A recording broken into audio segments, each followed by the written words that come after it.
Get started, folks. All right, the Monday, February 14th, 2022 meeting of the Market City Commission, our regular meeting, is now called to order at 6:03 p.m. Please join us for the Pledge of Allegiance. I pledge allegiance to the flag of the United States of America and to the republic for which it stands, one nation, under God, indivisible, with liberty and justice for all. City Clerk, roll call, please. Commissioner Bonzal? Here. Commissioner Davis? Here. Commissioner Hanley? Here. Commissioner Hill? Here.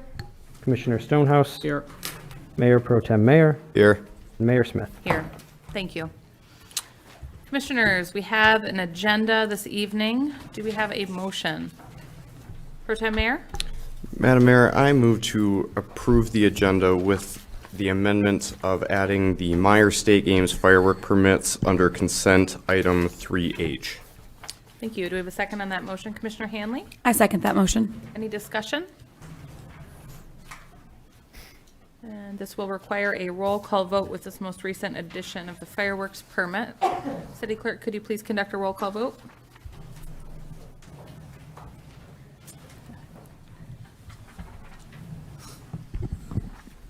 Sorry, I got lost there.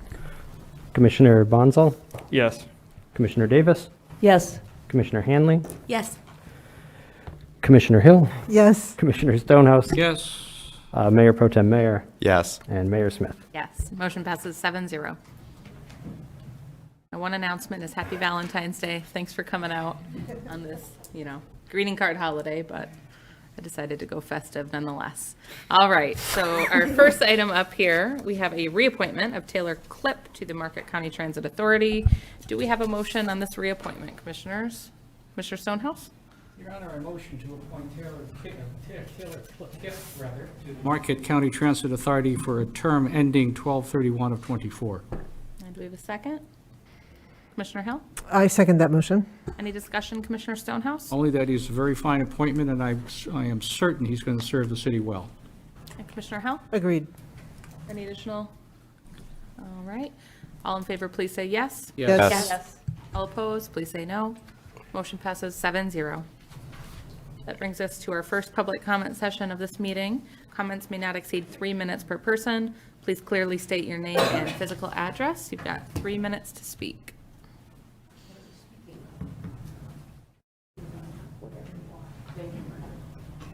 Margaret Brum, 404 East Magnetic Street. I have comments on two of the agenda items tonight.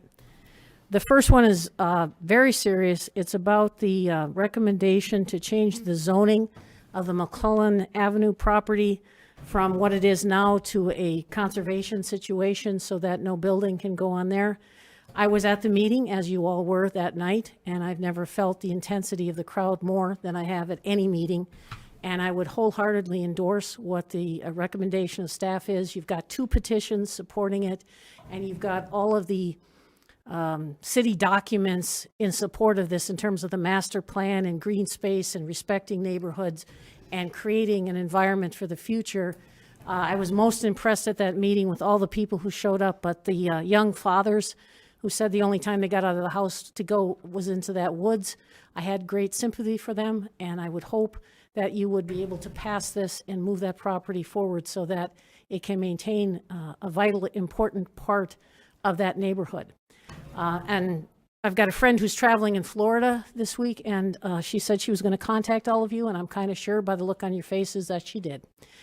Okay, so that is in favor of this. Now, the Ordock Brewery Company Brownfield plan looks like it's going to pass, and I'm going to be personal about this one. Last week meeting, Commissioner Hanley called out a thing on the consent agenda relating to a snowplow and questioned it, as is a right, and made sure that people knew how much expense it was, and was answered by the city manager, and it passed, as it should. Every commissioner should question everything we spend on, because that's part of how we got into the mess we're in now, is that there weren't enough commissioners standing up saying, should we do this? I was born and raised in Marquette, and I've returned every year and now I live here 5 years straight. I'm not sure that Marquette lacks the ability for anyone to get a beer. In fact, in my entire life as a child, as a teen, as a before 21-year-old teen, and then before 18, getting a beer in Marquette has never been a problem. This particular brownfield looks like it's going to pass. I checked it. It's a 21-year-old brownfield. Many of you have young children, and you're talking about a brownfield that's going to mature after they become of drinking age. And my question to you is, I would welcome more questions for the ORDA. I know this is a popular business, I do, but in a time when we are broke and scrounging for money for snowplows, which we desperately need, I would ask you to question the spending here. Thank you very much. Anyone else for public comment?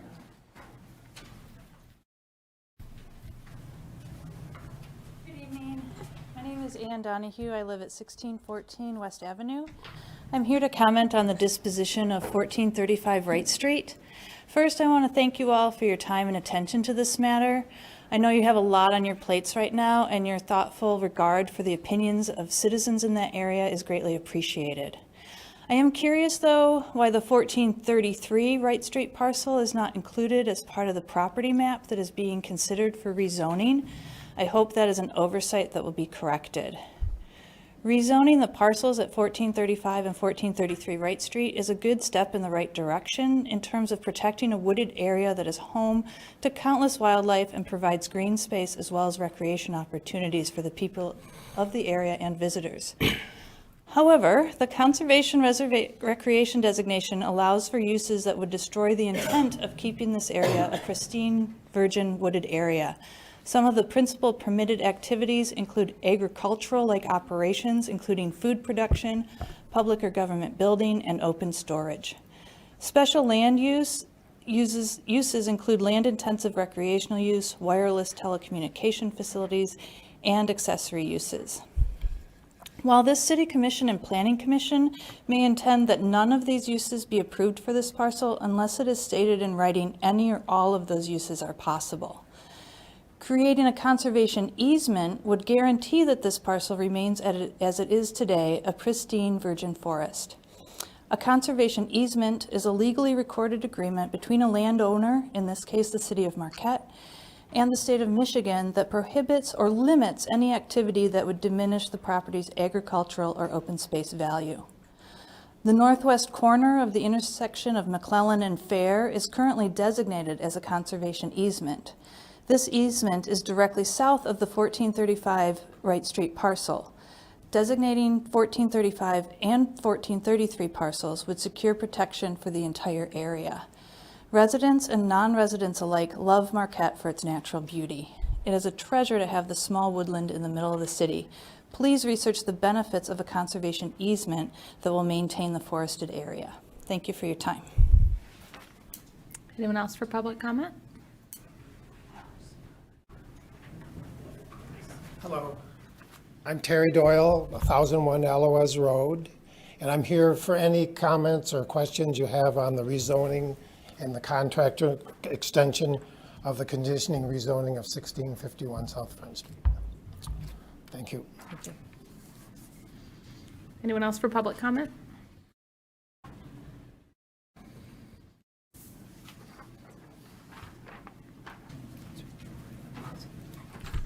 Good evening. My name is Mark LeBeau. I live at 4 Elder Drive. I want to thank you for taking some time this evening to explore how to protect the parcel at 1435 Wright Street. I do know the city manager is promoting that you protect it via zoning as a conservation recreational parcel. I would instead promote that the commission adopt a conservation easement to increase the level of protection for the property. I recognize that such zoning is a good option, but the conservation easement would be even better. In addition to my thoughts, several of the neighbors and I developed a petition asking you to protect the parcel with a conservation easement following the November 29th meeting. We collected over 200 signatures in support of this action from city residents who would like to protect the pristine nature of the property. I hope you've had enough time to explore the petition and recognize how much the parcel's cherished. Even small bits of nature make our city a very desirable place to live. I'd also like to take a moment to explore the rationale offered by the city manager for adopting zoning over an easement. And so the first portion suggests that the implementation of an easement would significantly cause more staff time to accomplish this, and generally requires a third party to assist with the management. And instead of negatives, because I kind of hear those as being negatives for the idea of adopting an easement, I see the idea of an easement as being positive, and those two pieces are actually a positive aspect of it, where first of all, kind of the time needed to put into generating or coming up with an easement reflects the seriousness of this endeavor. That is, it reflects how difficult it would be to actually change these properties from that sort of level of protection. In addition, what we find is that third-party oversight, I think, is also important, and it doesn't act as an impediment to the city staff, but instead it would represent significant help, as in they're going to maintain the status of the parcel through having an extra set of eyes to keep watch over the status, and also extra hands to help actually perform some of the work to keep it that way. Rezoning the property would be the second comment. Rezoning the property would accomplish the same goals as the implementation of an easement. And I don't agree with this at all because of what was already suggested. The permitted and special land uses in the zoning description include such things as forestry, natural resources extraction, erecting public and government buildings, and wireless telecommunications facilities. And these are very destructive activities, and they're not protective. So the last sort of comment that I'd like to bring forward is that there is a lot of latitude offered within a conservation easement, if that is such a thing that you would like to adopt. And it would give assurances to the neighbors and to the property that would be protected. Thank you very much. Anyone else for public comment? Anyone else? All right, seeing no further public comment is now closed. That brings us to item number 2 on our agenda, the Ordock Brewing Company Brownfield Plan. This will require a roll call vote. We will go ahead and hear the background in a moment, and then we've got the developers here, Wes and Andrea Pernsteiner, that have a couple slides for the commission to view. Thank you for being here. City Clerk, background, please. Thank you, Mayor. The Ordock Brewing Company has purchased the blighted building at 214 South Front Street and has acquired the adjacent surplus city property for the development of a beer garden that will be a 3-season outdoor food, beverage, and entertainment center in downtown Marquette. In addition to the building demolition and outdoor venue, Ordock Brewing will be expanding the building footprint and brewing capacity. Anticipated private investment is approximately $1.5 million. As part of the project, environmental response activities, asbestos abatement, demolition of the blighted building at 214 South Front Street, and site preparation activities are necessary, and a brownfield plan is being proposed to reimburse these extraordinary expenses through the capture of increased taxes generated by the additional private investment. The brownfield plan also includes a non-motorized trail connection between the Rosewood Walkway and the Iron Ore Heritage Trail. The property is located in the Downtown Development Authority and Local Development Finance Authority tax increment financing districts, which have first right to certain tax increment revenues. In order to receive approval for state tax capture for eligible activities, the Michigan Economic Development Corporation and Michigan Strategic Fund require either a proportionate expense or approval to forego future tax increment revenues from the DDA and LDFA to reimburse brownfield eligible activities. An interlocal agreement under the Urban Cooperation Act with the Marquette Brownfield Redevelopment Authority to forego future revenues for brownfield eligible activity expenses was approved by the DDA at their January 13th, 2022 meeting, and by the LDFA at their January 25th, 2022 meeting. The attached brownfield plan was presented to and approved by the MBRA at their January 20th, 2022 meeting. This public hearing was scheduled at the January 31st, 2022 City Commission meeting. Fiscal effect, none by this action. Recommendation, following the public hearing, approve the Ordock Beer Garden Brownfield Plan and authorize the mayor and city clerk to sign the resolution. Alternatives, as determined by the commission. Wes and Andrea, if you don't mind approaching the side podium. Appreciate whatever information you'd like to share with us. So my name is Wes Pernsteiner. I'm the co-founder and the production manager at Ordock Brewing Company. And I'm Andrea Pernsteiner. I don't know really what could be left after Kyle's exhaustive background. He always does a great job. But I'll provide a little more background. Some of it may be duplicative. So first of all, I appreciate the time to present in front of you today. Since its beginning, Ordock Brewing Company has exemplified Marquette's values as a place to live and a place to recreate. This is reflected through our mission statement that is to craft products and experiences that foster community engagement. Towards this end, Ordock Brewing Company has worked over the past year to acquire 2 adjacent properties. The first of those is 214 South Front Street. The purchase of this property is complete. The building has been vacant for some time, and while facade features are impressive at the street level, the second floor has design aspects that make it significantly limiting as is. Additionally, the building has been considered structurally unsound, with components of it tying into the Getz's building and the remaining trestle foundation. It's a very long and a very narrow property. These factors combine to make the property in and of itself a challenge for a financially viable development. The second property is the former rail pathway for the Lower Harbor Ordock. This acquisition and purchase is also complete. Prior and current uses include utilities of stormwater and electrical, PFN network permit, Ordock ADA lease access, parking of an adjacent property through an easement, and as seen in the picture there, snow storage of adjacent parking lots. It is also very long and narrow property surrounded by existing businesses but for the narrow front street frontage. These factors combine historically to also make it a challenge for development, and constituting it being deemed as unbuildable per the appraisal work that we had done. During the acquisition process, both properties did undergo a phase 1 and phase 2 environmental evaluation with Tri-Media. Unfortunately, there has been found to be significant contamination. This is likely due to the result of the historical industrial uses of the area and the surrounding properties. This is also directly the driving factor for our request for the brownfield approval. Our development plans that we see as being uniquely relevant to our adjacent business while being a benefit to the Marquette downtown are roughly shown in this layout. Without going into details, what I will say is that it is not an expansion of Ordock Brewing Company operations as is.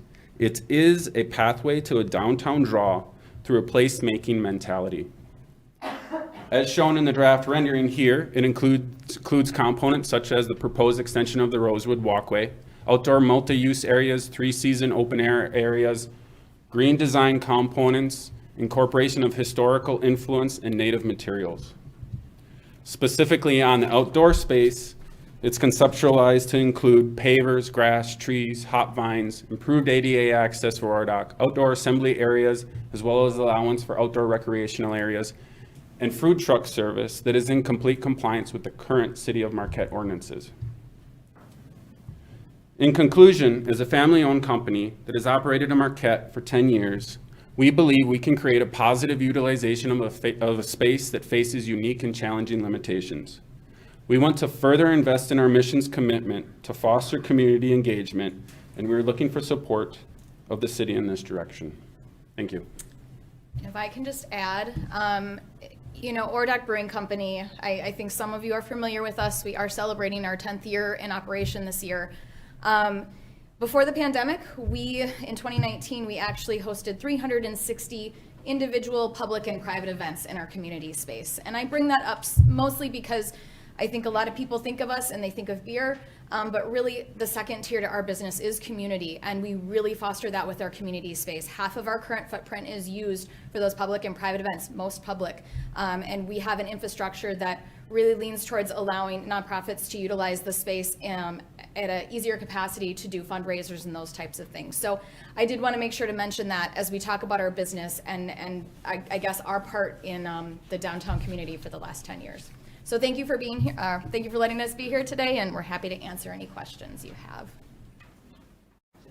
Thank you both. I think at this point we'll move forward with the process for the public hearing, but if the commission in the discussion portion of a motion has questions, we can bring you back up at that point. Thank you.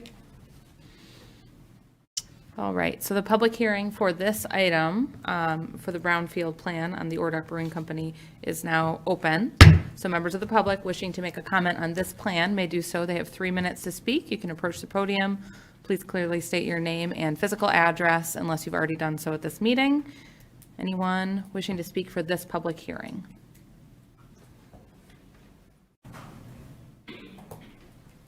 Hi. Some of you know me from last time. I'm Cheryl Feldman, 1630 Center Street.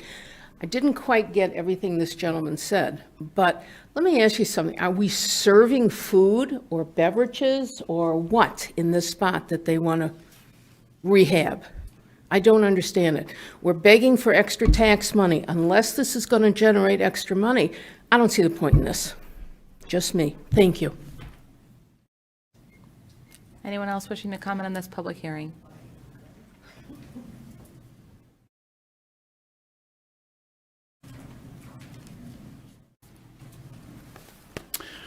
Jeremy Ottaway, 443 Craig Street. I'm also the chairperson of the DDA. I'm just here in support of the Pernsteiners and the Ordock Brewing Company. Just want to make mention that the DDA is fully in support of this as well. This is something that basically everyone that's on the city commission, as well as anyone that's served on the DDA, anyone in city staff knows that this has been a blighted building for a long time. And really, as we look to the Brownfield program, there's not really much of a better example of use for Brownfield funds than what is right here. We have a huge amount of personal investment going into the actual development, and I think that's extremely important. I know that, we're looking at things differently at this point from a city standpoint, but from a finance standpoint, but really, we're not looking at a developer from an outside community. We're looking at a well-established business that serves our community.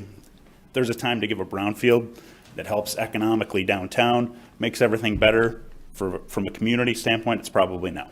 Thank you. Anyone else wish to comment on this public hearing? Anyone else? Seeing no additional comments, public hearing is now closed. Commissioners, do we have a motion on this item? Commissioner Stonehouse.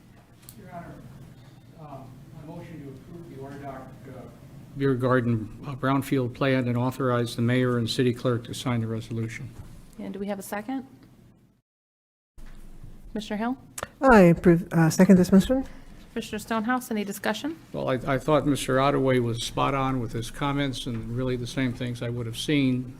We've had a building downtown that has been derelict for some time, and well knowing the physical shape of that building and the necessity of having it torn down on somebody's money, this is a great way to get that accomplished. Likewise, there is a considerable amount of private money going into the project, and it is truly a classic downtown. And for those of you that have not had the pleasure of partaking in any of the great events that occur in the community space, including swing dances, and I mean, if you haven't heard the Westerly Winds going there, you're missing something, because that really does bring a different dynamic and a different opportunity to the city.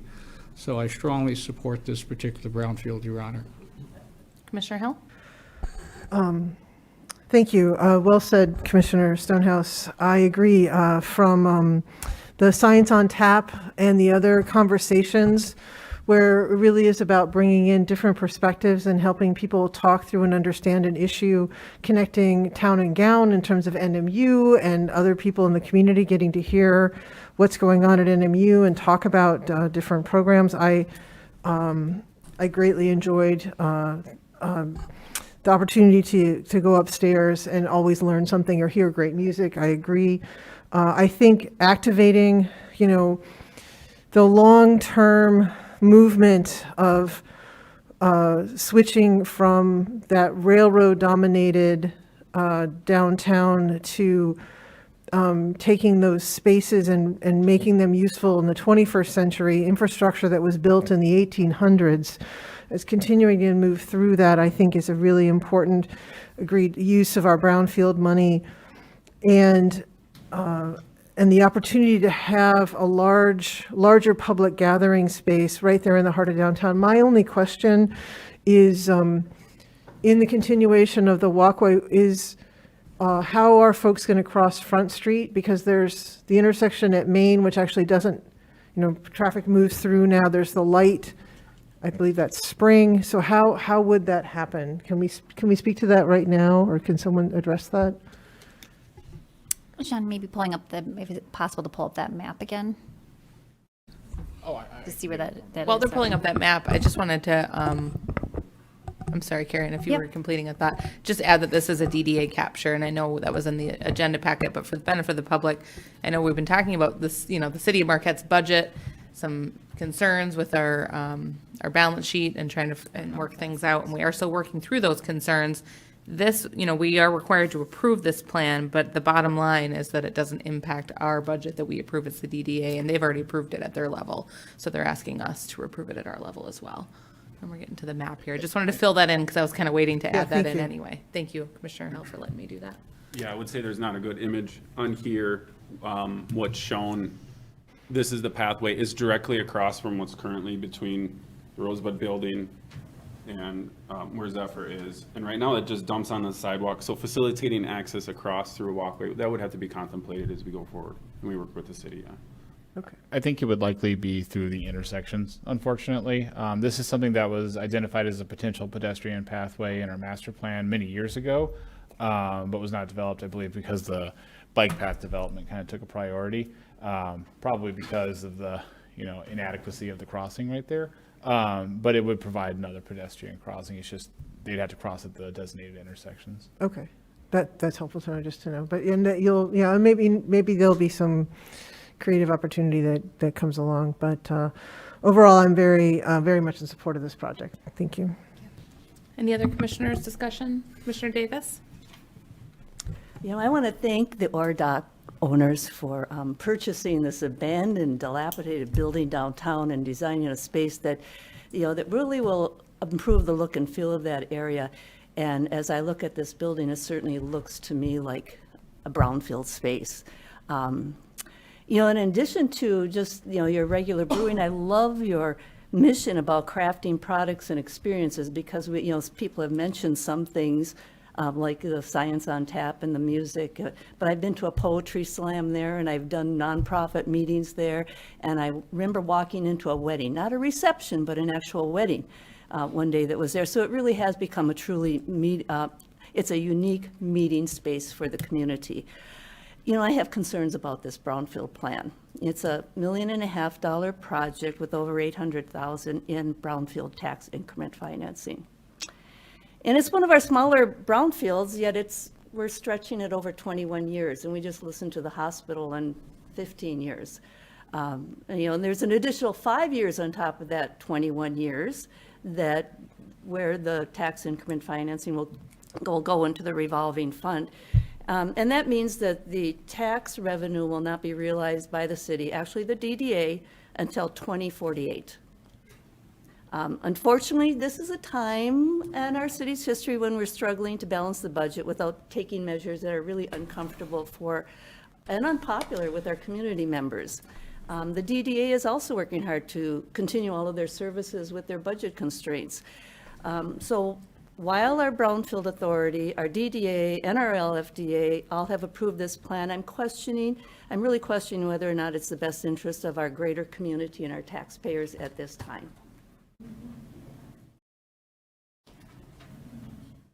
If I could just speak to one point there. So in order to put this plan together, Wes did mention acquiring 2 spaces, and we're talking a lot about the building, but not a lot has been mentioned about the city property. And I do want to remind the commission that when we purchased that property, prior to purchase, the city was not getting any tax revenue from that land.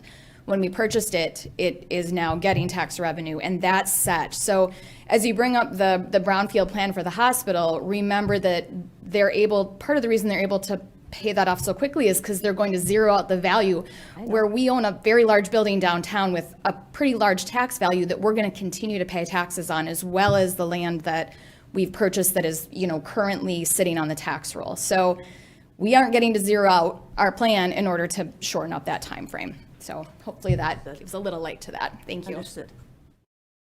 Anything else, Commissioner Davis? Okay. Commissioner Bonsall?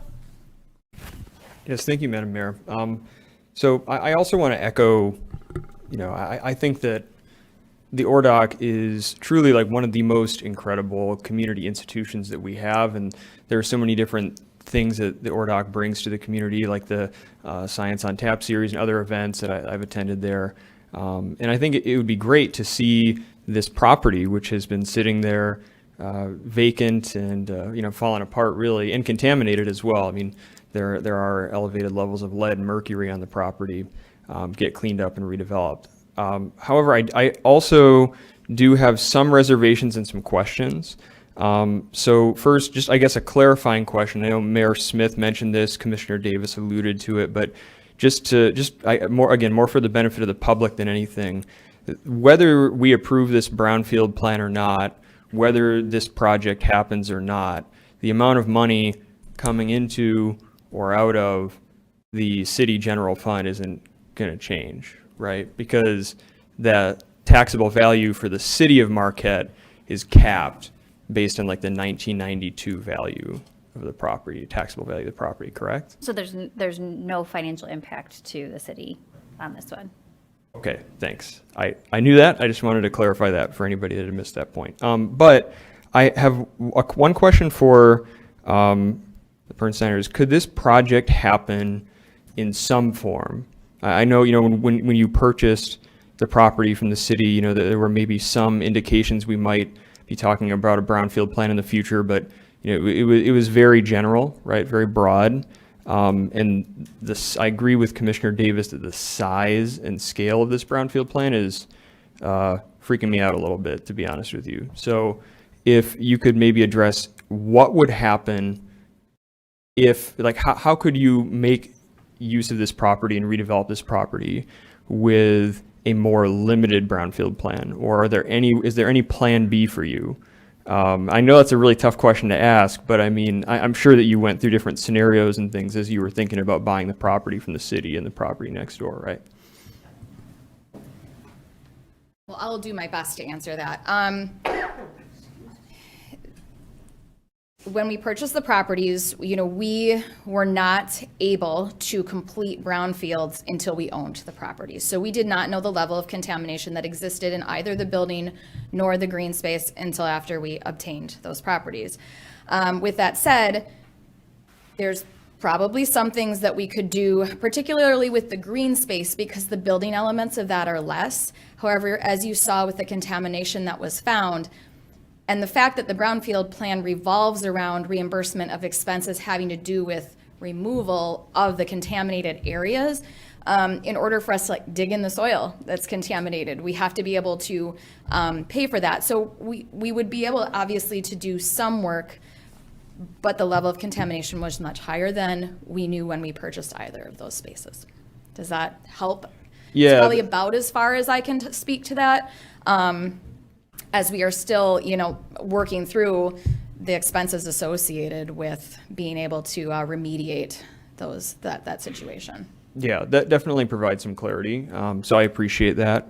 In the documents that we were looking at in the brownfield plan, I think there's sort of a passing reference that's made to quote unquote other grants that you may be looking at. Could you go into some more detail about that? Because it was mentioned that if some of these other grants are received, that could bring down the amount of brownfield TIF that needs to be captured, and therefore the amount of tax money and time that needs to be spent on this plan. Correct. So we actively pursued the Match on Main grant through the DDA and did receive that. Additionally, there is a very recently information was recently put out there about a placemaking grant that could potentially, if we were able to work through that would actually come right off, correct me if I'm wrong, Matt, because we talked a little bit about this, come off of that total amount of the brownfield plan, correct? So that would basically lower that repayment time period. That's right. Yep.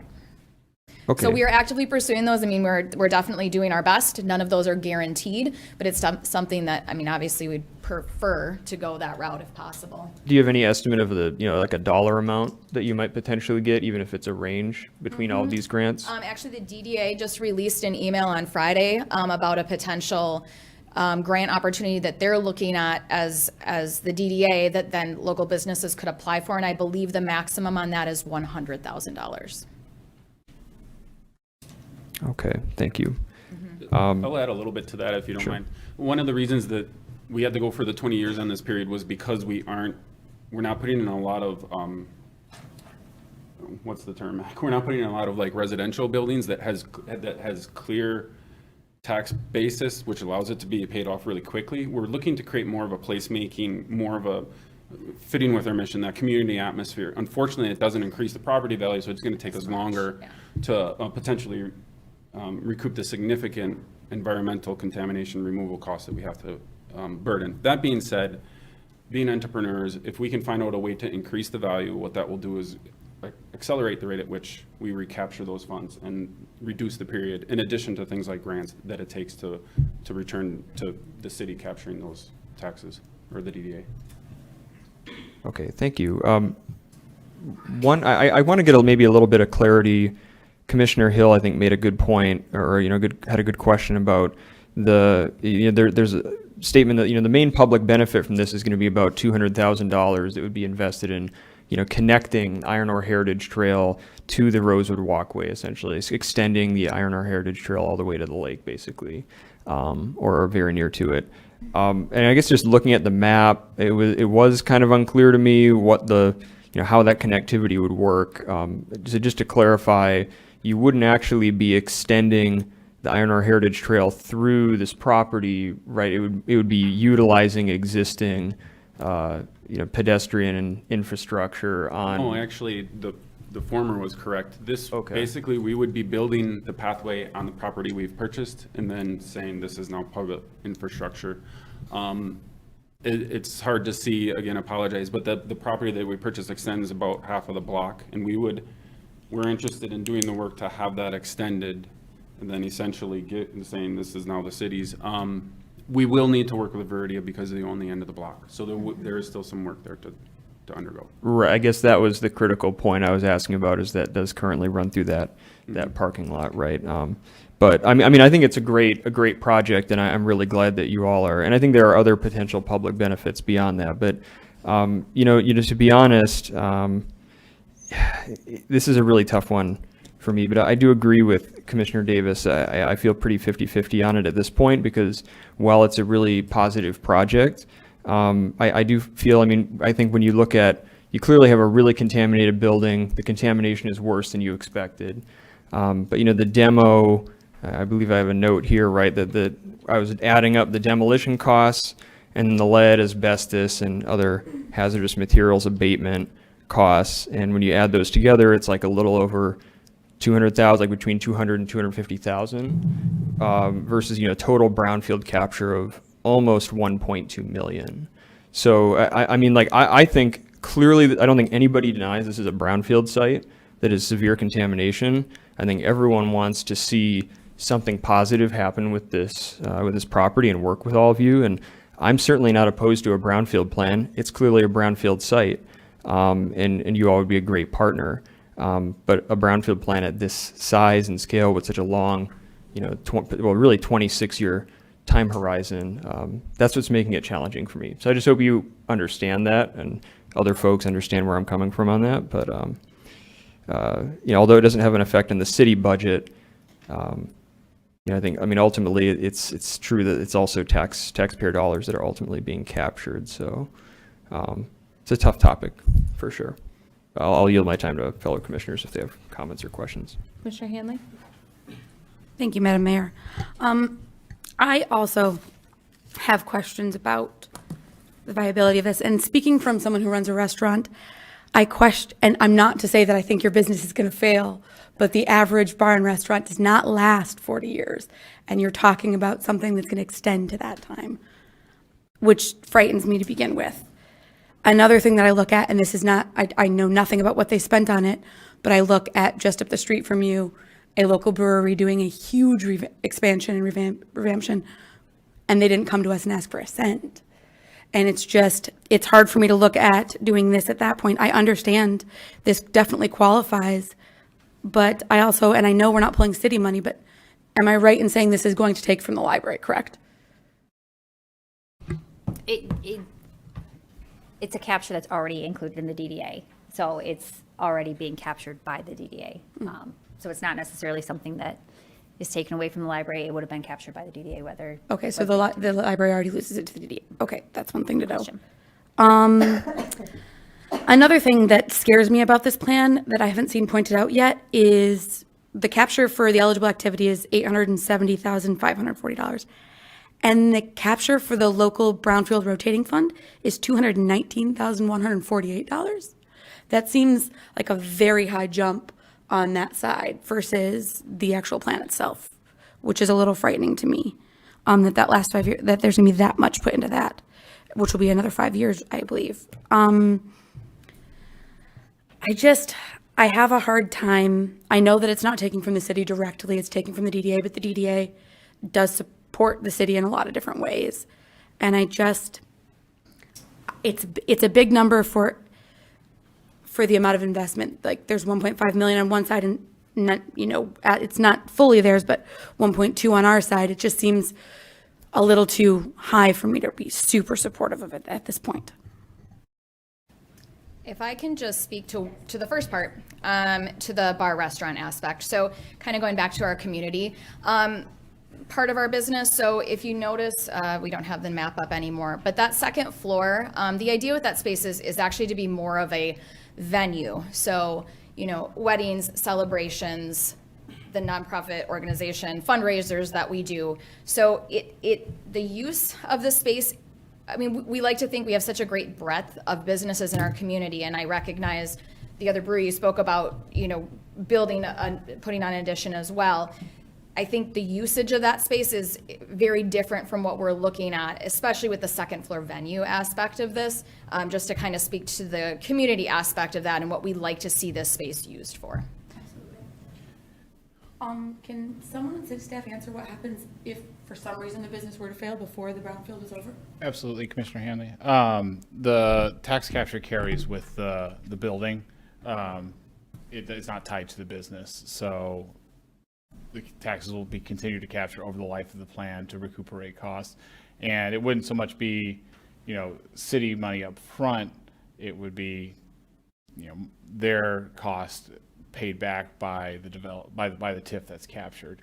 And I would point out that there are $272,000 worth of city activities, but those would be eligible to be paid back over the life of the plan. Offer a clarification. Yes.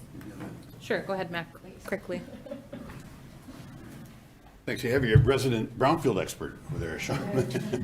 But, in the worst case scenario, the only obligation is to repay the ORDOC for that. That's the obligation, that's the reimbursement agreement. If some other arrangements were made, and that was kind of referenced earlier, if there's an assignment to that, we'd have to negotiate that and approve that and work that out. But there's no obligation to pay unless they perform and unless they complete the project. So the only obligation for the repayment would be with the ORDOC. Any other arrangements would have to be approved. Pro Tem Mayor? Thank you, Madam Mayor. All right, so I have, I think, 3 points that I was just going to kind of try to briefly go over here.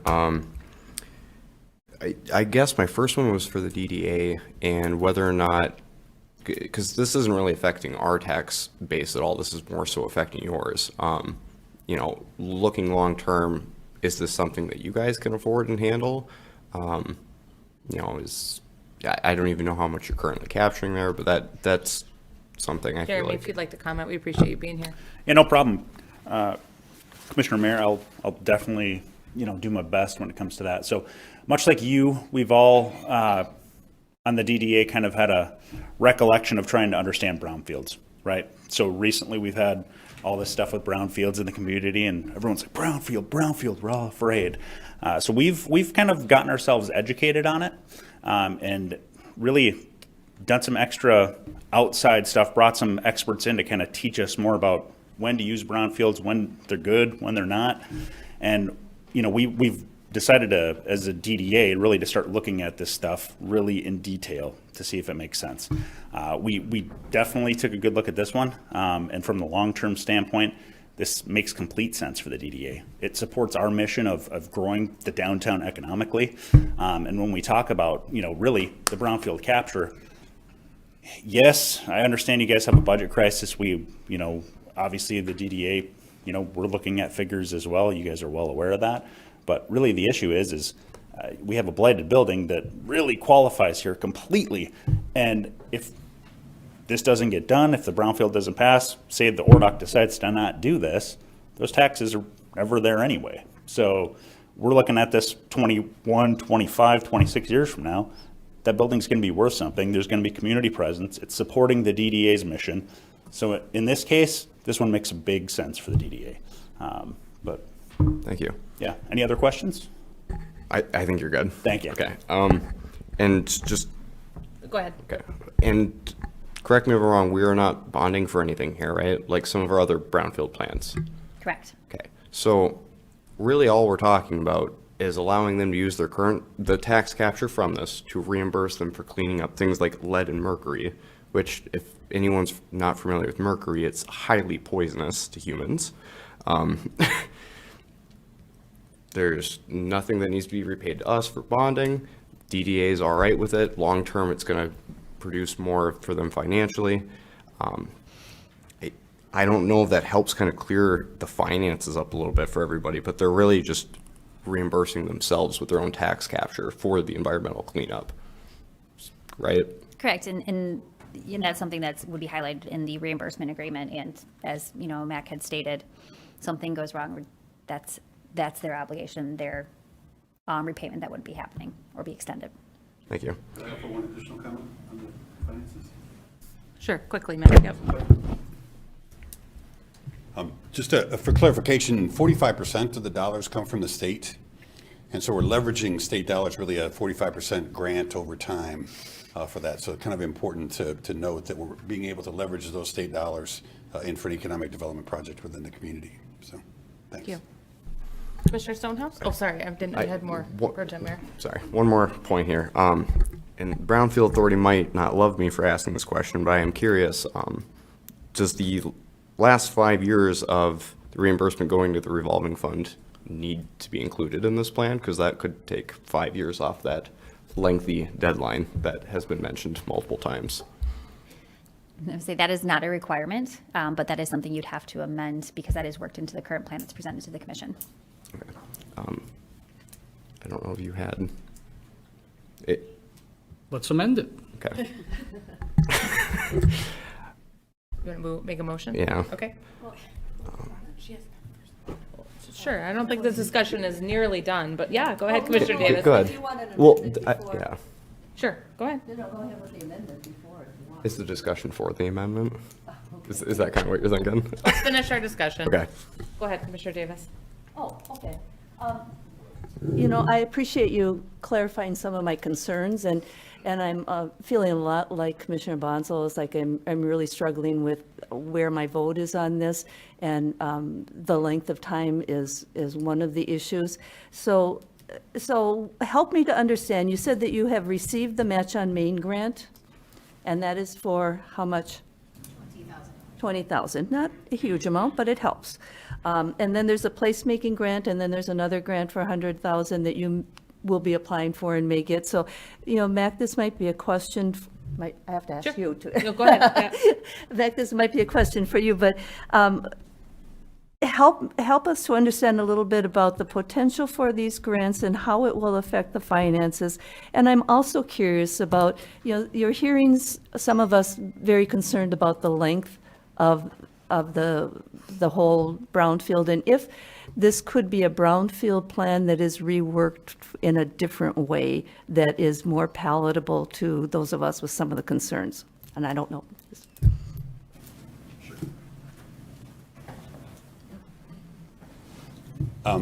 Anything can be worked, and I'm sorry, Commissioner, could you restate your first question? Sorry about that. My first question is about the grants and how that. Oh, I'm sorry, yes, thank you, thank okay. you. It's been a long day. But the brownfield plan is much like your city budget.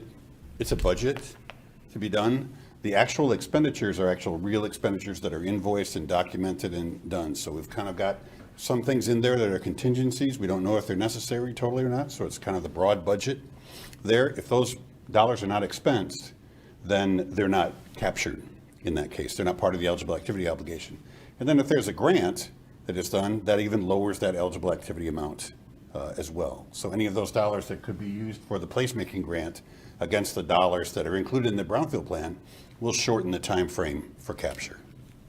So if we move forward and approve this brownfield plan, there's kind of that unknown about, well, of course, it's always unknown, but there is an unknown about the potential for the grant and whether or not the grants would happen. And it's kind of a, I don't know, a good faith kind of a thing, hoping that we would get the grants. And what we've done here, like in all of these, is kind of have the most conservative, worst-case scenario. So here's the maximum amount, and then, again, it has to be based on actual expenditures. Grant allocations would reduce that as well. Okay, and then my second question was the potential for if this does not get approved tonight, if there's a potential for returning to the commission with a brownfield plan that is more palatable to addressing some of our concerns. Of course. Okay, sorry, Commissioner Davis, did you have anything else? I think that's it, thank you. Okay. Commissioner Stonehouse? Thank you, Your Honor. I'd like the commission just to think about this for a second. Shortly, we're going to have the VOLT plan here, and the VOLT plan is going to be a 37-year tax capture for what, $21 million, $25 million? And we finished the one for the Fairfield. I think that was another long plan for about $8 million.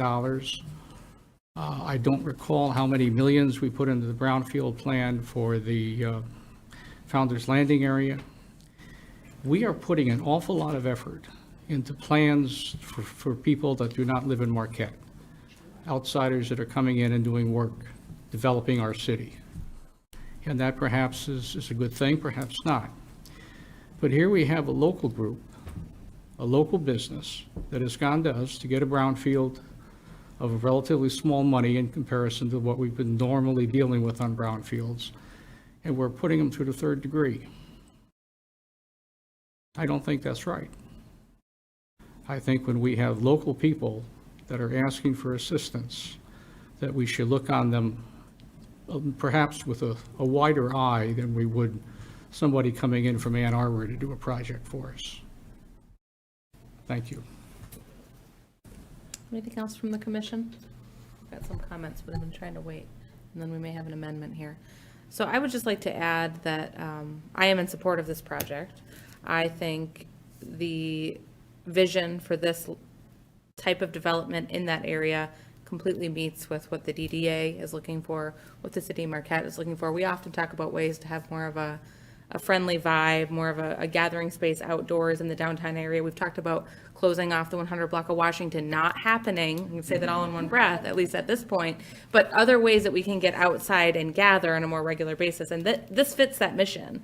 And I certainly appreciate the fact that you are local, that you've got a proven track record of, you know, a productive and viable business here in Marquette, and that you have a good and reputable name here in Marquette, and that means a lot. So I appreciate you bringing this to us.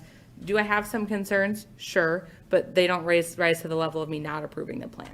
I will say, you know, we've got a lot of boards and committees that report to us, and I feel like the DDA, the LDFA, and the MBRA, we give them a job to review. Sure, the buck stops here, it's our job, but all three of them have approved this plan thus far, and I think that weighs heavily on me too, for me to turn around and say, you know what, nope, I don't think that you had the best interests of the city at heart. That's hard for me to do when they've all approved it already. So I think about that a lot when we have planning commission concerns that come to us, either for turning something down or for pushing something through. I think heavily about what the planning commission has, you know, approved or not approved. So it would be the same for these boards as well. And I want to take their thoughts about their parts of this project into consideration as well. I certainly appreciate the concerns, and I share some of them, but I will be in support of this plan. I'm fine to hear an amendment, but I would support the plan as it stands. Commissioner Bonzel? Yes, thank you, Madam Mayor. So I actually have one question that I'm hoping city staff or maybe Mac can answer, and then a point. So there's going to be $1.5 million in private investment into this proposed project. And the total tax capture over the 26-year period of the brownfield plan would be 1.18 million, so close to 1.2. is that 1.2 essentially, so are we essentially reimbursing the developers for 1.2 million of that $1.5 million private investment? Or is that $1.5 million investment on top of reimbursed eligible expenses? Do you see what I'm saying? Like, so is there going to be a total amount of investment of 1.5 million private plus 1.2 million in reimbursed eligible expenses, or are those reimbursed eligible expenses included in that total private investment? I'm going to either defer to Sean, or if you're able or allowed, have Mac kind of look Absolutely. at those numbers, just because I don't want to assume and I don't want to pull up Sure. tables. Yeah, So Mac, if you've got that answer. thank you. You know, in that little tiny tip table, kind of shows the allocations, but the actual capture for eligible activities is about 870,000. There's 70,000 for the state brownfield fund. We have to give them half of the state mills. There's 20,000 included for administrative fees for the brownfield authority, and then 219,000 for the local brownfield fund. So of that 870,000, roughly 150 or so is for the public walkway for that. And so, and that includes interest in that case, which is a large factor in all of these as well. So that's kind of narrows that down a little bit to roughly $500,000 or so. And a portion of that is interest. So the actual investment, I think, is in the $200,000-300,000 range with the balance of interest. I can get more exact on that, but that's kind of the rough. Okay, thank you. Yeah, that makes a lot more sense to me now. So really, of that $1.5 million private investment, a minority share of it would be reimbursed as for eligible expenses, if I'm understanding that correctly. Okay, so that helps. I think one thing that Mayor Smith that you said that I've been thinking about in the back of my head, despite holding these concerns, is that this really doesn't have any fiscal impact on the city of Marquette, or really on most city of Marquette taxpayers. And it could yield benefits for residents, but ultimately the DDA looked at their own financial information and they determined that this made sense for them. The Local Development Finance Authority, my understanding is they actually had a pretty in-depth discussion about whether this made financial sense for them, and they determined to vote in favor of moving forward on this. And then, of course, the Brownfield Authority, which I served on, Commissioner Davis and Mayor Pro Tem Mayor served on, carefully looked at this and approved it as well. So I guess on the pro side, for lack of a better term, I'm also thinking about, as a city commission, should we, even if we have some significant concerns, should we necessarily be that kind of, I guess, patriarchal figure that's going to tell the DDA or the LDFA, like, no, you're not managing your finances properly, you're not thinking about the long-term financial implications of this properly, when it doesn't actually have any direct effect on the city general fund budget, regardless of whether it happens or not, regardless of whether there's a brownfield plan or not. That is one way that I've been thinking about it as well. So still not totally sure how I'll vote on it, but I just wanted to voice that thought process because it's something that occurred to me based on what you said. All right. Other commissioners, any discussion? Or it sounds like maybe Pro Tem Mayor, you wanted to make a motion? I would. Well, let's clarify it a little. I'm going to move to amend the main motion.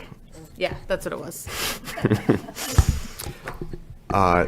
To amend the brownfield plan, to remove the last 5 years of the capture going to the Marquette Brownfield Revolving Fund, bringing the estimated plan date from 21 years down to 16 years. No. How many years is it? You guys sure? Okay. 26 to 21 then. I apologize, Kyle. Do we have a second on the amendment? Commissioner Stonehouse? Second the amendment, Your Honor. Discussion on the amendment. All right, now I'm going to ask for our city attorney's help. If we take a vote at this point, are we voting on the entire thing? You need to Just the vote on amendment? to Let's accept put the that. amendment first, correct? Okay, so let's take a vote on the amendment, and this is not a roll call, just, not a roll call? Okay, thank you. Just want to make sure I do it right here. All right, all in favor, please say yes. Yes. Yes. All opposed, please say no. No. Motion passes 6-1 on the amendment. Okay, now let's go ahead and take a vote on the modified motion. City Clerk, would you mind to read that back for us? Sure. The amended motion, so the main motion as it stands, is to approve the Brownfield plan with the amendment to remove the last 5 years of MBRA revolving loan fund capture from the plan, reducing it from 26 to 21 years. All right. And now, this will require a roll call vote. City Clerk, could you please conduct that for us? Commissioner Bonzal. Yes. Commissioner Davis. Yes. Commissioner Hanley. Yes. Commissioner Hill. No. Commissioner Stonehouse. Yes. Mayor Pro Tem Mayor. Yes.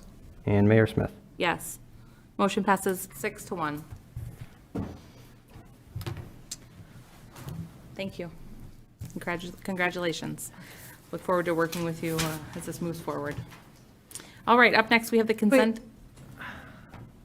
Weren't we voting on the amendment? We voted on We the already did amendment, that. and then we voted on the actual motion. And he read it back out loud. You voted no on the motion. Did you not? Is there That was not something- my intention. Is there something, city attorney, that we can do on that? I'm sorry. The motion passed.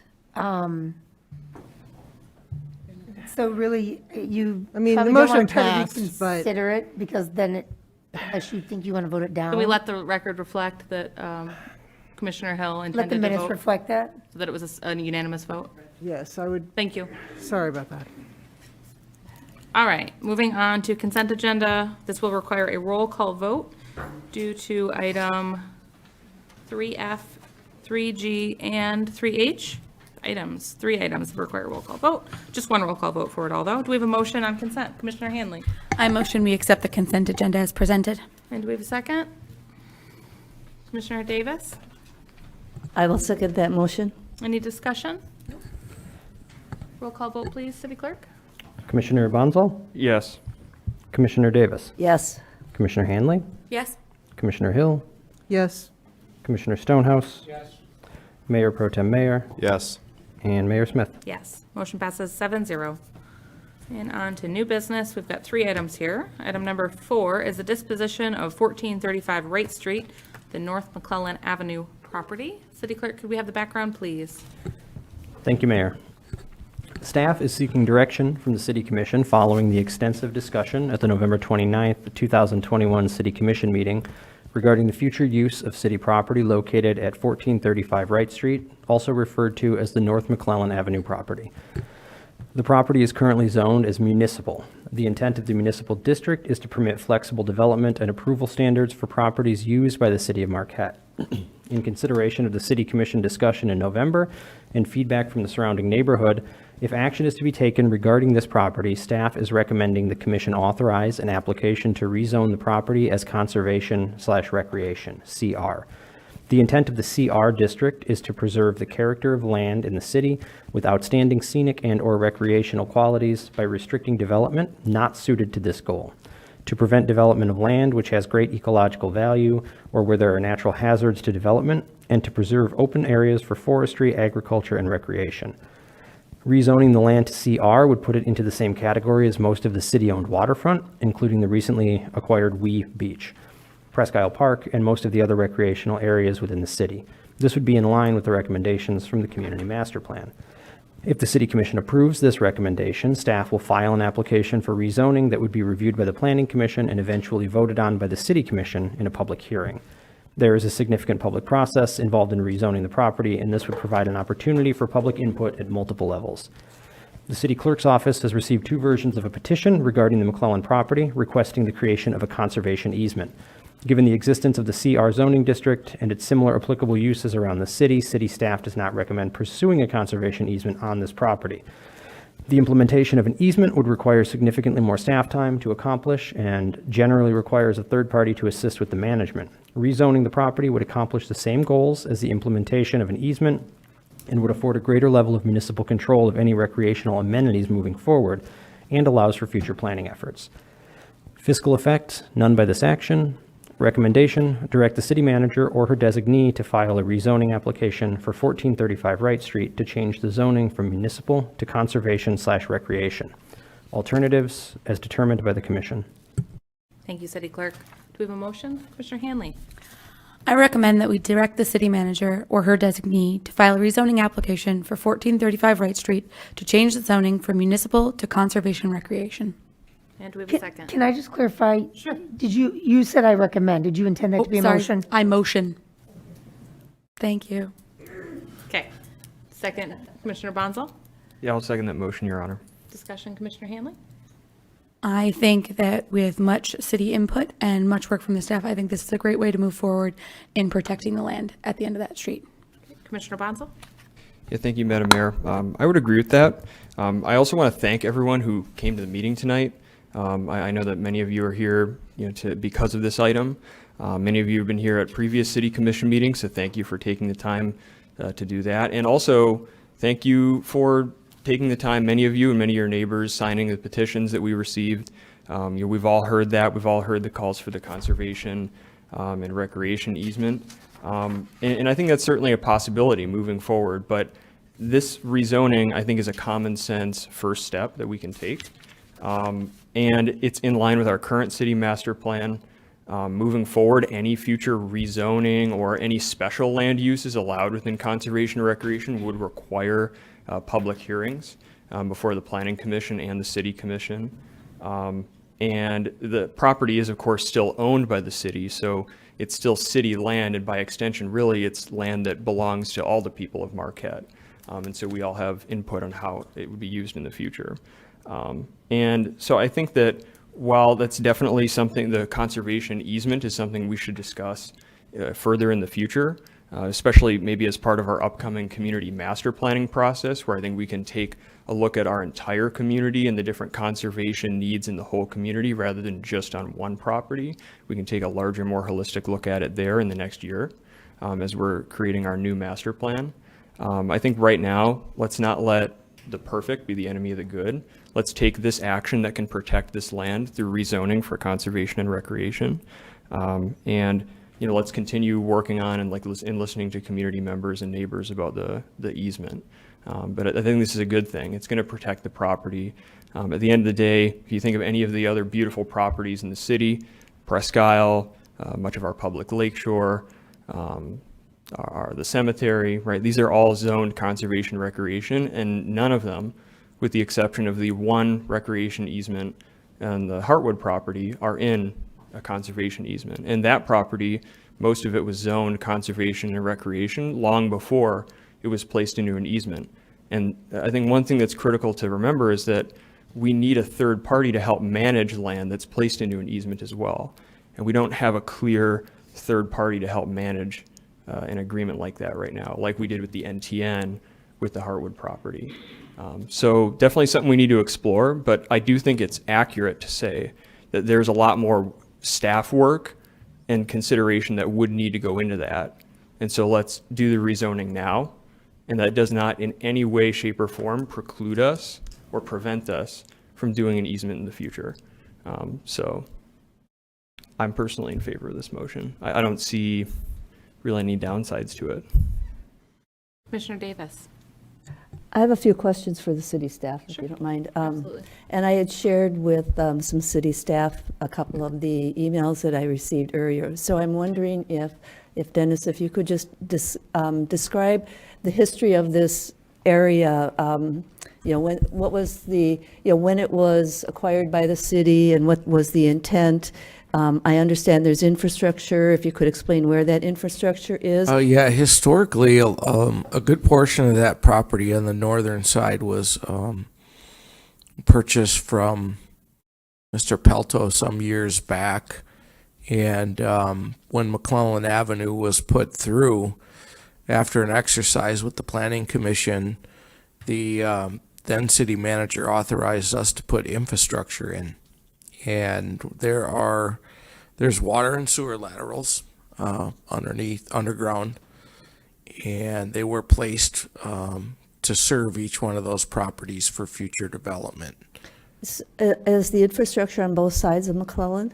Yes, it is on both sides. And then could you explain why the boundaries that are in our agenda packet are as they are? And I don't know if When that's they, you or Sean.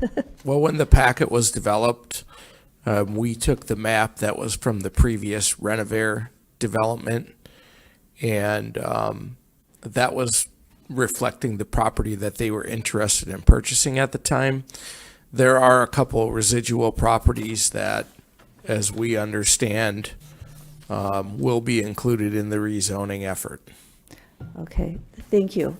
You know, it's really nice to see such a significant passion for some of our green space in the community. And I think from the previous meeting, you know that I kind of shared some of that passion with you about protecting it.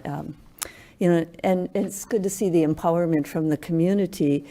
And I'm willing to move forward with this. I do think the conservation recreation is the best way to go so that it matches some of the other properties, such as our beaches in the city plan. I am interested in making an amendment to the motion to include some other property. And, you know, I want those of you that are here to acknowledge that there's another side to this. And I've been hearing about it from other people who don't live in that area about, hey, that's an area that was designated for housing and we should put housing there. So just know that there is another side to this, and the city did invest in significant infrastructure for that purpose. But for this point, I would like to make an amendment to the motion, and Dennis, you might need to help me with this. I would like to amend the motion to include parcel 1433 Wright Street. Are there others that I should be including in that, Dennis? There are a number. If I could offer a suggestion. That would be good. Perhaps the rezoning application could reflect all city-owned properties fronting on McClellan Avenue between Fair and Wright Street. That's what I said. You get that, City Clerk? Thank you for making me sound so intelligent, Dennis, and I would appreciate if my other commissioners would entertain that amendment. Do we have Pro Tem Mayor? I will happily second that amendment, Madam Mayor. Discussion on the amendment. Any discussion on that amendment? All right, let's go ahead and take a vote. Wait. On the amendment? Yes, on the amendment. I just had a question of city staff. Was there a reason that those were left out in the first place? Yeah, so the purpose behind this item was really to respond to the community concerns brought up at that November meeting regarding the Renovare proposal. That proposal only addressed the parcel that we are proposing be rezoned tonight. We didn't look outside of that parcel. We were just trying to respond to the community concerns on that one. The specific address that Commissioner Davis brought up, 1433 Wright Street, is right next to it. The other ones that front it are actually almost entirely covered by a wetland easement. And I think the one brought up in public comment is actually already under a conservation recreation easement. So there's a couple different precluding uses on most of the other ones that Dennis kind of included in his umbrella. But the 1433 just was not included because we are focusing on the project proposed for development in November. That's all I needed. Thank you. Do we need a roll call vote for this amendment? Just a straight vote? Okay, all in favor, please say yes for the amendment only. Yes. Yes. All opposed, please say no. Motion passes 7-0. City Clerk, could you please read the motion as it stands right now? This is like a word puzzle I'm getting tonight. So the main motion on the floor is to direct staff to file a rezoning application for all city-owned properties fronting McClellan Avenue between Fair and Wright. Okay. Other discussion on this motion as it stands? Commissioner Hill, I saw your hand raised earlier. Yeah, thank you. I just want to reiterate that I agree with the what Commissioner Davis in particular said on how the need to step back and do the master planning for the entire community rather than and think about the fact that this property does have infrastructure on it, and that not to say that we don't want to have conservation easement on it, we do, But I think there's a lot to be gained at looking at things holistically across the city rather than parcel by parcel. And I look forward to the engagement in that conversation because this is one step to indicate what we think is going to happen with this land, but there will be a lot more conversation about the entire city to come. That's all I want to say. Thank you. Other discussion on the motion on the floor? All right, let's go ahead and take a vote. Now I gotta remind myself. All in favor, please say yes. Yes. Yes. All opposed, please say no. Motion passes 7-0. All right, moving on to item number 5, the Downtown Development Area Citizens Council. City Clerk, we're really making you work tonight. Background, please. It's keeps it interesting. Thank you, Mayor. The Marquette Downtown Development Authority is beginning the process of seeking an expansion of the core downtown tax increment financing district to incorporate the 3rd Street corridor. As a part of the study process for this potential, the DDA has requested the formulation of a Development Area Citizens Council, a DACC. According to the Act 57 of 2018, the DACC should be established at least 90 days before the public hearing on the development or tax increment financing plan. A DACC is established by the governing body and shall consist of not less than 9 members. Members of the DACC are required to be residents of the development area and will be appointed by the City Commission. If approved, candidates for the DACC will be presented for appointment at the March 14th, 2022 City Commission meeting. Fiscal effect: the members of the Development Area Citizens Council will serve in an unpaid volunteer status per Section 2-393 of the Marquette City Code.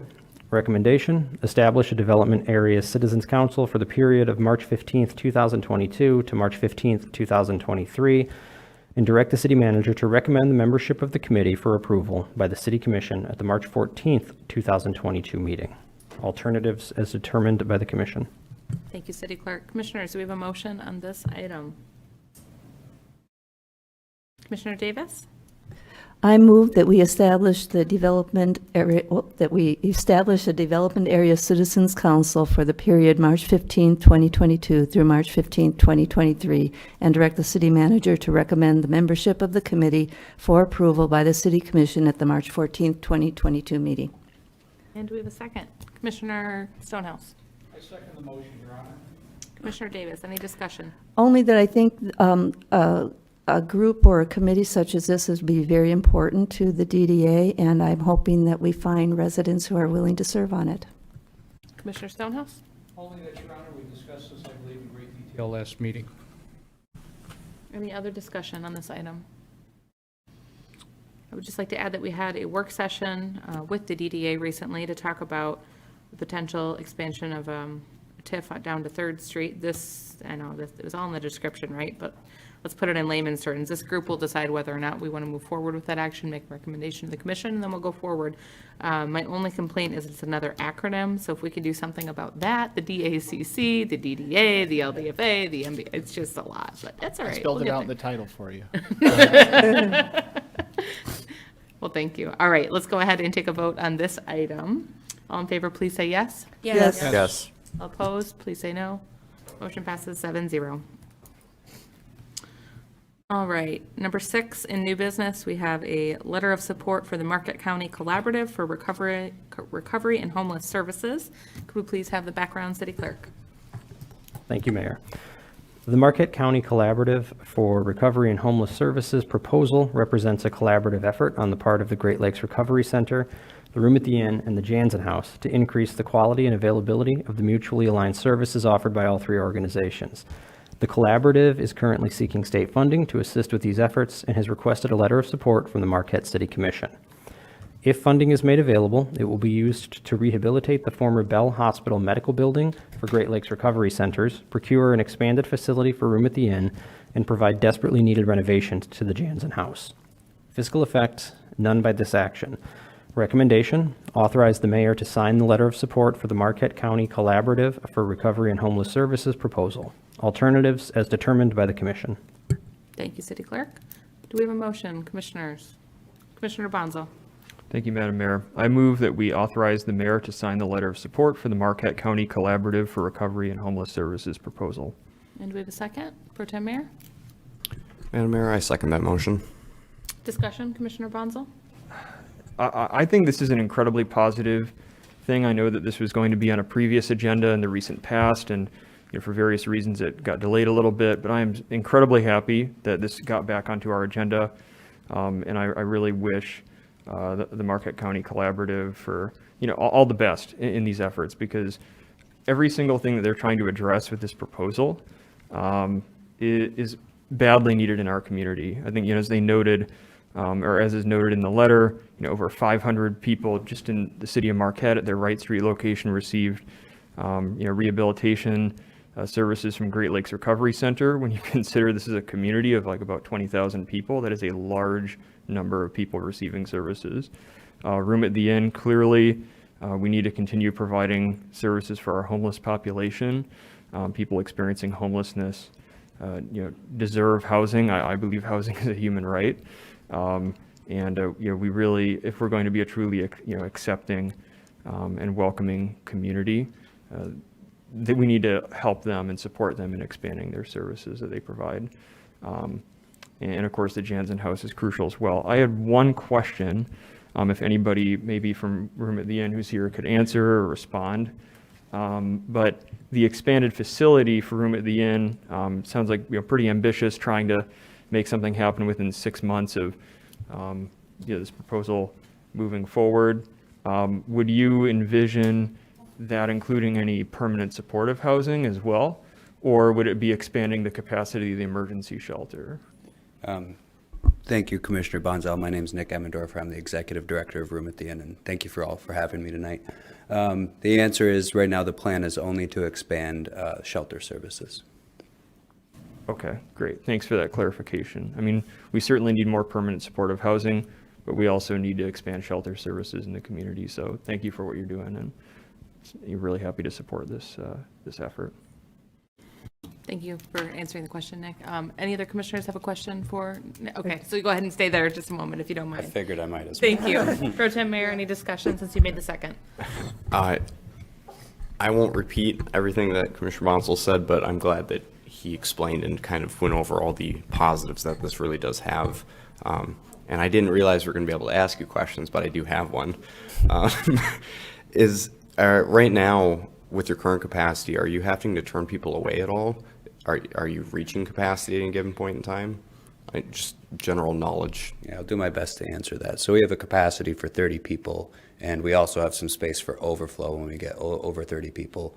And as we've stated in our narrative for the project, the homeless issue has been exacerbated by the pandemic, and we are regularly at capacity. Now, we won't turn anybody away without trying to connect them with some other option first, which might include hotel vouchering them or getting them to another shelter in the Upper Peninsula, sometimes farther. But we do need to increase our capacity for homeless services for emergency shelter. And then after that, of course, shelters aren't the solution to homelessness, housing is. Thank you. Commissioner Hill? Yeah, that was really my question, was to address the question of the increased need, particularly after after COVID and with the ending of the eviction moratorium and other critical services that were available at one time and are no longer available. How has that impacted the population you're seeing? We're seeing an increase in homelessness, an increase in people who are having to be referred to community action for the eviction prevention program. And anybody that doesn't receive that, receives an eviction, they might end up at our doorstep. Any other discussion from the commission? Commissioner Bonsall? Yeah, thank you, Madam Mayor. I would only add that, I mean, Mr. Emmendorfer and several other people talked to the Marquette Housing Committee when we were putting together our report. And so there is some more information with, I think some very specific and alarming data, much of which actually predates the pandemic, that backs up what he's saying. So if anybody's interested, you can find that on the city website. Thank you, Nick. Appreciate you filling in some details, and we'll go ahead and take a vote now. So you can go ahead and take a seat. Thank you for the opportunity. Thank you. All right, commissioners, let's go ahead and take a vote. All in favor, please say yes. Yes. All opposed, please say no. Motion passes 7-0. All right, brings us to our second public comment session of the evening. If you'd like to make a public comment. I'm sorry. That was in the consent. It was item 3H on consent. We've already approved it. Bada bing, bada boom. You can talk about it in comment. I missed my chance to You missed your chance. Sorry about that, Commissioner Stonehouse. All right, public comment, go ahead. Yeah, just on behalf of the entire collaborative, Great Lakes, Jansen House, and the community members involved, I just wanted to say thank you for all of you for supporting this opportunity. I think it's going to be a great project for the community. Thank you.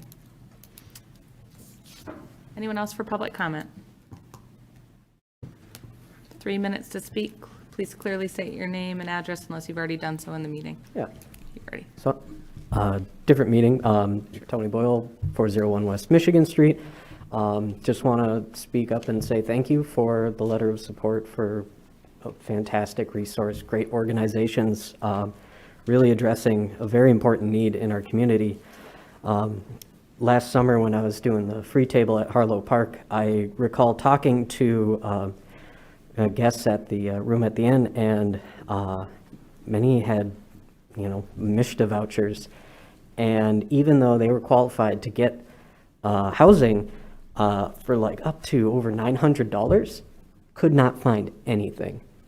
Like, this is, just to tie the earlier meeting together with what we're talking about right now, it's an acute crisis, and every little action we take towards remedying these, these problems, it really builds up our resiliency, and it really reflects on our community and just the bonds that we share as people who live here together in solidarity. So thank you very much. Anyone else for public comment?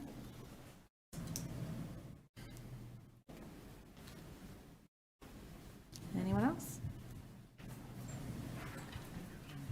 Seeing no additional public comment is now closed. Brings us to comments from the commission. We will start with Commissioner Stonehouse and go down the line. Thank you, Your Honor. It's been a long 3-hour pull tonight. I think we've got an awful lot done, and I think the public had a real awakening, too, with the opportunities for the transformation that can occur at the old hospital site. And that in itself, I think, makes this entire meeting worthwhile. That can be the keystone for development, not only of that area, but certainly major for the city of Marquette. And I commend the university and the foundation board for having the initiative and the foresight, and frankly, the financial capability of being able to get this project moving. And certainly as we go through it, there's going to be little bumps in the highway, I think, and there's going to be things we're going to have to look at closer than otherwise. But the opportunity to really transform that area of Marquette, and by implication and the oil drop effect, be able to transform much of the city, is one that we simply cannot afford to pass up. I would suggest that it probably is the centennial project. As you look ahead and say, what's going to have the greatest effect on the city of Marquette for the next century? It will be the revitalization of the old hospital area. Thank you for your time, Madam Mayor. Commissioner Bonzo? Yes, thank you, Madam Mayor. Building off of Commissioner Stonehouse's comments and many of the other discussions we've had tonight, I think that there is a lot of reason to be happy about the outcome of the meetings tonight and to be really optimistic about the future. We're making progress on not only conservation, but also on housing affordability, and also on economic development, supporting a small, locally owned business with a brownfield plan, right, which is something that I think we've been trying to move toward more over the last several years. And got some really great news about the old hospital property and the potential for some really beneficial redevelopment there, including significant affordable housing development. And then this letter of support, I really am optimistic and hopeful that the Marquette County Collaborative for Recovery and Homeless Services will be successful in all the projects that they're pursuing funding for. I hope our letter of support is helpful. I think that the only two closing comments I would have would be that, number one, as I mentioned earlier, I do believe that housing is a human right. There's very little that you can do in this world if you don't have a roof over your head, whether that's hold down a job, be physically safe, be healthy, get an education, get help if you have an addiction or a mental illness. It really is a fundamental component of human dignity.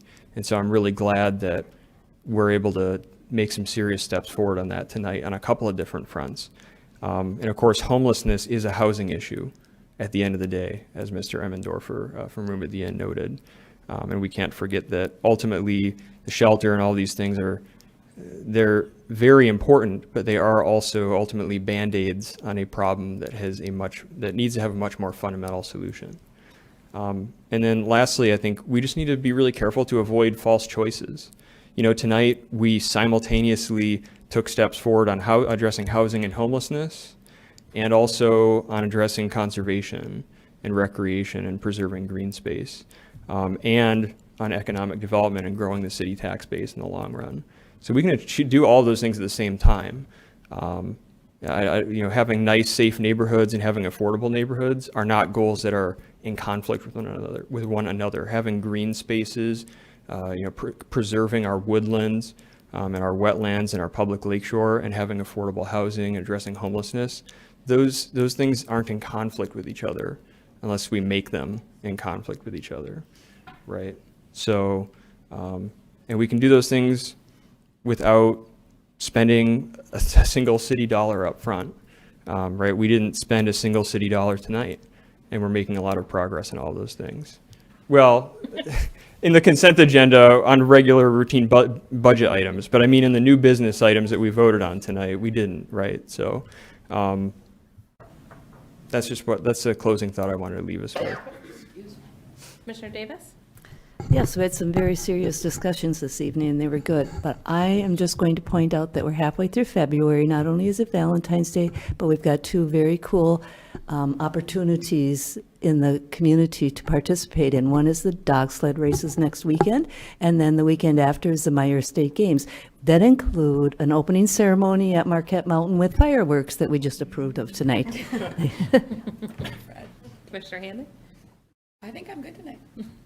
Pro Tem Mayor? Sure. I'll be quick here. I was going to mention something, the fact, a little bit what Commissioner Monsell was saying, but when I was running for office, if I had to summarize my entire campaign platform to 3 bullet points, it would have been the economy, housing, and environmental stewardship. And I'm smiling because somehow we managed to hit all 3 of those bullet points in one meeting.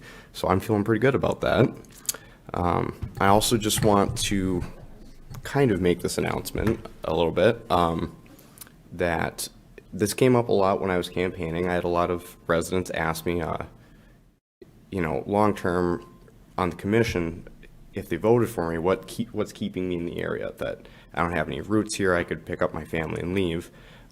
My wife and I did officially close on a house and are homeowners now, so I am not going anywhere.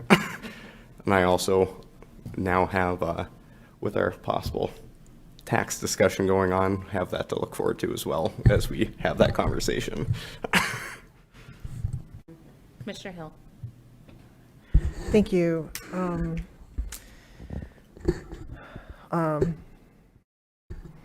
So I think the only thing I want to say tonight is, I'm looking forward to Sled Dog. Welcome back to that post-COVID.